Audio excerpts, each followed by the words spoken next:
today on Let Them Talk TV, we've got a game for you. I'm going to put some pictures on the screen and you have to tell me the idiom. This is the first one.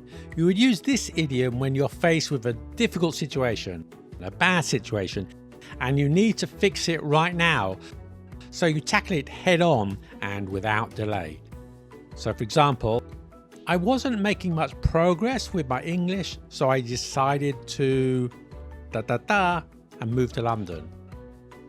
So I decided to take the bull by the horns and move to London. Did you get it? We've got more of these coming up.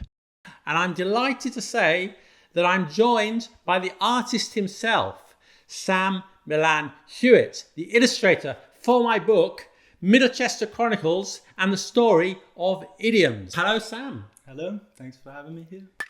There's no AI in this work. It's entirely done by the illustrations and the front cover entirely done by Sam. Isn't it beautiful? So, Sam, in which situation would you use this idiom? So, say you're a naughty boy in a classroom and you're distracting the teacher and you're up to no good. Stop this bad behaviour. Yes. Except in place of bad behaviour, something else. You'd use something else. We've got a sketch for you now, and we'll say the idiom in the sketch. And for that, I'm joined by voice actor and sometimes cameraman Phil. Hello, Phil. Hello. Hello. Now, you are playing Mrs. Wimple. You come dressed for the part. I made a bit of an effort. Yeah, yes. Lovely blue scarf. Thank you. Okay, and you're the landlady, and I am prospective tenant, Omar. Well, this is the room. It's small, but there is a lot of wardrobe space. You have a kitchenette in the corner and the bathroom is down the hall. It's cosy. I'll take 1 month's deposit and 1 month in advance. Okay. What brings you to Middlechester? I studied computer science in my country, and now I have an opportunity to work here. Oh, and why did you leave your country? Well, let's say that the regime and I didn't see eye to eye. I had the strange idea that the country should be a democracy, but they didn't agree. Well, okay, but I don't want any monkey business. It's a nice and respectable house, this is. I promised Mrs. Wimple no monkey business. Good. And do you have any questions? Yes, just one. Where can I get a good cup of coffee around here? So the idiom is monkey business. Did you get that? Monkey business. Monkey business.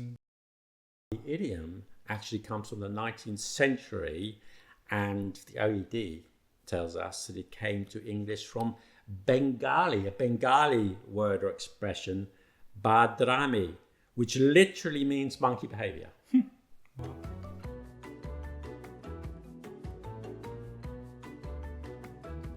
Here are the clues. Maybe, Sam, can you think of an example for this one? Yeah, so say your parents, they want you to be an accountant, but despite the pressure, you choose to be an artist. Yeah. You talk about your autobiography there. Yeah. Okay. So in that case, it means like keeping to your decision, refusing to change your mind even after pressure. Staying firm with it, Yeah. So the answer is, do you want to reveal? Stick to your guns. Stick to your guns. First mention in Boswell's Life of Samuel Johnson, 1794, and no surprise here that it has a sort of military origin. You can read more in the book, that one. So now let's move on to the next one. Okay, have a look at the picture here. And what do you think? For this one, can you think of when you'd use this one? I'd buy a yacht without any hesitation if I had the money.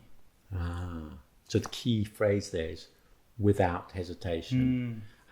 I changed my job at a moment's notice, but I can't because there are no other jobs in this little village.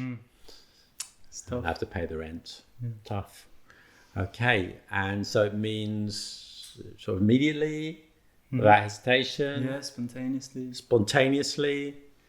And the answer is, want to say it? At the drop of a hat. At the drop of a hat. This has an interesting origin. Do you know the origin? No, no. Okay, you just did the illustrations. You didn't bother finding out the... I just like the image that came to mind. Okay. Well, I'm going to tell you anyway. Thank you. I think it's 19th century or early 20th century, when before it's like starting pistols and things, you would start a race, like a running race, by dropping a hat, and when it's reached the ground, when you hit the ground, then you start running. Yeah. Drop your hat. Yes, and it takes like 2 seconds. Well, no, less than that. It's like to hit the ground. So It's a floating hat. so it means very quickly, immediately, almost immediately. Lovely picture, by the way. Thank you. Is that a football field, or is it another word? Is there another word for that? Okay. We need an investment for our new dairy. Speak to Mr. Heifer over there. He's extremely rich, and you need to. He'll help you out. You need to get the concept to him, explain it very quickly. Yes. You Very do. quickly. Yeah. Yeah. Yeah. As if you're trapped in a confined space, and you only have a few seconds to explain. Yes. You have to say it so succinctly. Yeah. Yeah. Yeah. Okay, we can give a little clue. I said it's American English because there's an American word there, and a confined space where you may say this, where something moving in a building. Yeah. Upwards or downwards. Upwards or downwards, probably upwards, because he's going up to you're trapping him in this confined space, going upwards in a building, and he's going to go into the boardroom. He is, yeah. Yeah. And if he likes what you say, he'll invite you into the boardroom. And if he doesn't, he's going to kick you out. Get out of here. Get security to beat you up. And that thing going up is not a lift. No. It's a different word. It's a different word Yeah. from our cousins across the ocean. Yeah, the Atlantic Ocean. Oh, that ocean. That one. Not the Antarctic. No. Good. Well, then Glad we sorted that one out. I'm glad that's clean. Yeah, exactly. Okay, so the answer is Elevator pitch. an elevator pitch.